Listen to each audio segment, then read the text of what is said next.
ಮನೆಯನ್ನ ತರ ಇದನ್ನ ಹಾಕೊಂಡ ತೆಗಿರ್ರಿ ಮೊದ್ಲು ಇದನ್ನ. ಪಬ್ಲಿಕ್ ಪ್ಲೇಸ್ ನಂದು ಅಲ್ಲ, ನಿಂದು ಅಲ್ಲ, ನಂದು ಅಲ್ಲ, ನಿಂದು ಅಲ್ಲ, ನಿನಗೆ ಈಗಲ್ಲ. ಒಂದು ದಿನ ತೋರಿಸ್ತೇನೆ, ನಾನ್ ತೋರಿಸ್ತೀನಿ. ನಾನು ಯಾರು ಅನ್ನೋದನ್ನ ತೋರಿಸ್ತೇನೆ. ತೆಗಿರಿ ಅದನ್ನ, ತೆಗಿರಿ, ಫಸ್ಟ್ ತೆಗಿರಿ. ಅದು ಸಣ್ಣ ವ್ಯಾಪಾರ ಆಗಿರ್ಲಿ, ದೊಡ್ಡ ವ್ಯಾಪಾರ ಆಗಿರ್ಲಿ, ಅದು ಅನ್ನದ ವ್ಯಾಪಾರ ಆಗಿರ್ಲಿ, ಚಿನ್ನದ ವ್ಯಾಪಾರ ಆಗಿರ್ಲಿ, 10 ರೂಪಾಯಿ ಆಗ್ಲಿ, 1000 ಕೋಟಿ ಆಗ್ಲಿ, ಕನ್ನಡಿಗರ ಉದ್ಯೋಗ ಕನ್ನಡಿಗರು ಸಿಗಬೇಕು. ಕನ್ನಡಿಗರ ಜೊತೆಗೆ ವ್ಯಾಪಾರ ಮಾಡಬೇಕು. ಎಲ್ಲಿವರೆಗೂ ಕನ್ನಡಿಗರು 10 ರೂಪಾಯಿ ಕಡಿಮೆ ಕೊಡ್ತಾನೆ ಅಂತ ಹೇಳಿ ಮಾರ್ವಾಡಿಗಳ ಜೊತೆಗೆ, ಹಿಂದಿಯವರ ಜೊತೆಗೆ, ತೆಲುಗು ಜೊತೆಗೆ, ಕೇರಳ ಜೊತೆಗೆ ನಾವು ವ್ಯಾಪಾರ ಮಾಡ್ತೀವಿ, ಅಲ್ಲಿವರೆಗೂ ಕೂಡ ಇದು ನಡೆಯುತ್ತೆ. ನೋಡಿ ಅಂತ ಬಂದಾಗ ನೋಡಿ ಯಾವ ರೀತಿ ಸ್ಟ್ಯಾಂಡ್ ಗಳು ಹಾಕೊಂಡಿದ್ದಾರೆ ನೋಡಿ, ನೀವೇ ನೋಡ್ತಾ ಇದ್ದಾರಲ್ಲ, ಇದು ಸ್ಟ್ಯಾಂಡ್ ಗಳು ಹೇಗೆ ಹಾಕೊಂಡಿದ್ದಾರೆ ನೋಡ್ತಾ ಇದ್ರೆ. ತೆಗಿರಿ ಅಂದಾಗ ದಬ್ಬಾಳಿಕೆ ನೋಡಿ. ನಿಮ್ದು ಆಸ್ತಿ ಇದು. ಏನ್ ಮಾಡ್ತೀರಾ?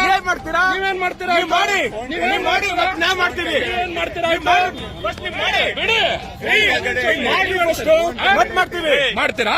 ಈಗ ತೆಗಿಯಲ್ಲ. ಏನೆಲ್ಲ ಹುಟ್ಟಿದ್ದು 100 ವರ್ಷ ಅಲ್ಲ, ನಾವು 1000 ವರ್ಷ ಆಯ್ತು ಇಲ್ಲಿ. ನಾವು 1000 ವರ್ಷದಿಂದ ಇರೋರಿಲ್ಲ. ನೀವು 100 ವರ್ಷಕ್ಕೆ ವ್ಯಾಪಾರ ಮಾಡಕ್ ಬಂದಿರೋನಿಲ್ಲ.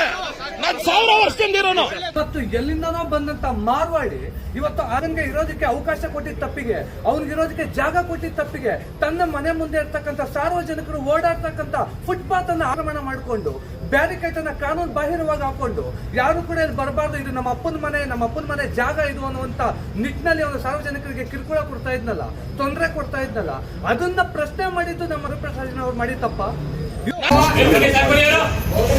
ತಪ್ಪಾಗಿದೆ. ನಾವು ರೂಪೇಶ್ ಅವ್ರಿಗೆ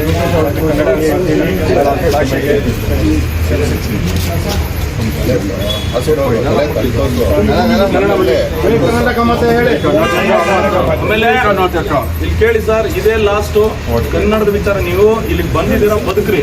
ನಾವು ಸಂವಿಧಾನ ಗೌರವ ಕೊಡ್ತೀವಿ ಅಂತ ಹೇಳಿ ಇಲ್ಲಿ ಬದುಕಿ, ಕನ್ನಡದ ತಂಟೆಗೆ, ಕನ್ನಡಿಗರ ತಂಟೆಗೆ ಇನ್ನು ಮುಂದೆ ಬಂದ್ರೆ ಯಾವುದೇ ಕಾರಣಕ್ಕೂ ನಾವು ಸುಮ್ಮನೆ ಇರೋದಿಲ್ಲ. ಕನ್ನಡಿಗರಿಗೆ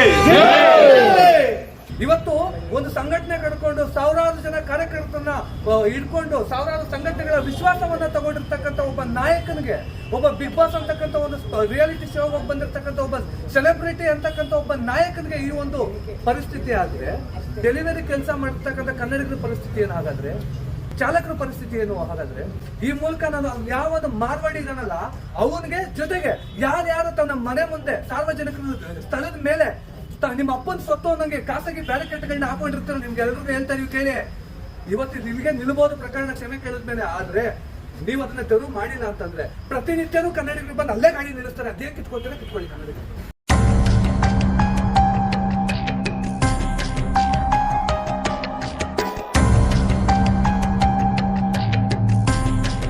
ರೂಪೇಶ್ ರಾಜಣ್ಣ ಅವರಿಗೆ ಕ್ಷಮೆ ಕೇಳ್ತಾ ಇದ್ದೀವಿ. ಕನ್ನಡ ಜನಕ್ಕೆ ಕ್ಷಮೆ ಕೇಳ್ತಾ ಇದ್ದೀವಿ. ಇನ್ನೊಂದ್ಸಲಿ ಈ ತರ ಆಗಲ್ಲ ಇನ್ಸಿಡೆಂಟ್.